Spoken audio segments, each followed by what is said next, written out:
Is this yay 2024 or are we actually worse off than we were a year ago? Hey, I'm John B. I give you the hacks for mortgage and media. That's why you follow me. So first, let's take a look at housing prices. In summer of 23, we hit an average sale price of $410,000 for a house. Now, as usual, that tapered off toward the end of the year, but we still ended up about 7% higher than we were at the beginning of the year.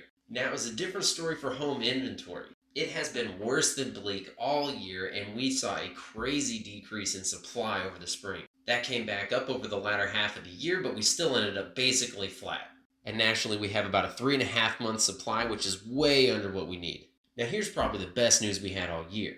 Inflation started right around 7%, and we got all the way down to just about 3% by the end of the year. This is really important because the Federal Reserve has been trying to get this down by increasing interest rates. But now that inflation is mostly under control, they said that they won't be increasing those rates anymore. Unfortunately, we can't simply go off of inflation. You see, inflation just tells us how much prices have increased over the last year. That means even though inflation is coming down, prices are still coming up. Everyday expenses are still cutting more into our wallets, they're just not doing it as fast. Let's look at food spending, for example. It went up 13% from 21 to 22. That means if we saw a total increase of, say, 5% in food prices in the last year, our grocery bills are about 20% higher than they were just 2 years ago.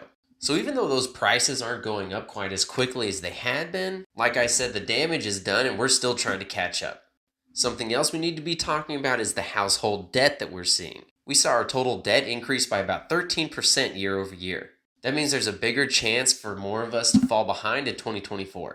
And speaking of keeping up, we've only seen salaries increase about 4.5% over the last year, which will work in our favor going forward because it's better than the inflation rate, but it's going to take a lot more than that for us to catch up over what's happened over the last couple of years. And then, of course, there's the mortgage rate roller coaster we got to go on this year. We started 2023 right around 6.5%, and then we got to watch it spike all the way up to about 8. That sent the whole real estate industry into a tizzy, but fortunately, we dropped back down into about the 6.6% range. So hopefully, we continue to drop in 2024 and get better affordability for home buyers. But we had a better than expected jobs report last week, which didn't help things. So we've all got our fingers crossed for a good inflation report later this week. Be sure to give me a follow. Happy New Year, and I'll keep you posted.